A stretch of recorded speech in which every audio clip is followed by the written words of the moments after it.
Sesekali saya ingin membicarakan tentang manajemen. Manajemen dalam versi saya adalah menyelesaikan masalah melalui orang lain atau getting things done through other people. Manajemen versi saya yang lain lagi adalah bagaimana mengeksploitasi orang lain dengan hasil maksimum dan mereka senang dieksploitasi oleh kita. Juga saya ingin membahas tentang manajemen strategi dalam artian hard skill, bukan hanya soft skill. Karena video seperti ini jarang tersedia. Apa karena memang sedikit yang mengajarkannya atau karena memang teknik manajerial ini sedikit pasarnya? Kalau di sosmed diperhatikan komentar atau status para sahabat, apa sih yang paling umum yang dibicarakan, dan apa yang umum dibicarakan itulah sebenarnya isi pikirannya secara dominan atau secara keseluruhan pada diri seseorang. Misalnya isinya adalah masalah galau, baper, pasti perasaan dan pikiran yang didominasi emosi begini karena melulu otaknya berisi hubungan percintaan, perselisihan, cemburu, iri, atau sejenisnya. Atau memang itu kesukaannya, suka drama, hidupnya bagaikan drama Korea, gak ada masalah pun akan segera dicarikan dramanya. Atau masalah lain lagi yaitu perpolitikan, apa saja yang dibahasnya pasti kekuasaan, pasti politik. Kalau sudah begini, semua pejabat jadi salah aja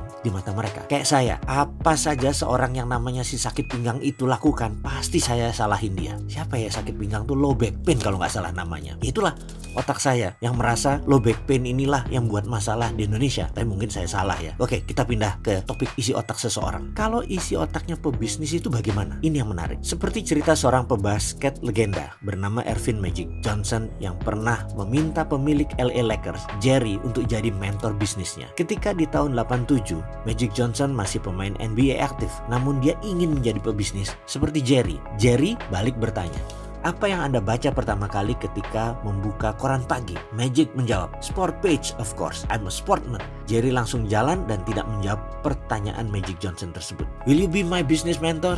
Nggak dijawab. Suatu hari, Magic berkesempatan meminta kepada Jerry hal yang sama setelah Magic berencana gantung sepatu pensiun dari NBA. Jerry pun bertanya, "Do you read newspaper this morning?" Dan dijawab oleh Magic Johnson, "Yes sir, and I read business page." Jerry mengulurkan tangan dan menjawab, "I'm your business mentor." Dan tak lama kemudian Magic Johnson membeli 5% saham LA Lakers sebagai strategi bisnis awalnya. Oke, sekarang apa moral story dari kisah Magic dan Jerry ini? Sahabat, kalau ingin memiliki materi bisnis dan manajemen lebih banyak dari sekarang, mulailah perbanyak baca buku bisnis, berkumpul dengan pedagang, berkumpul dengan pebisnis, diskusi tentang keuangan. Selama status masih aduh jemuran belum kering, rasain lu Jokowi, maka rasanya bisa ketebak isi pikirannya. Kalau beginian, kapan mau jadi makmur? Susah Anda sukses kalau pikirannya hanya politik, politik, dan politik. Mulai sekarang Anda mulai baca buku bisnis, baca koran bisnis, berkumpul sama orang bisnis yang sukses.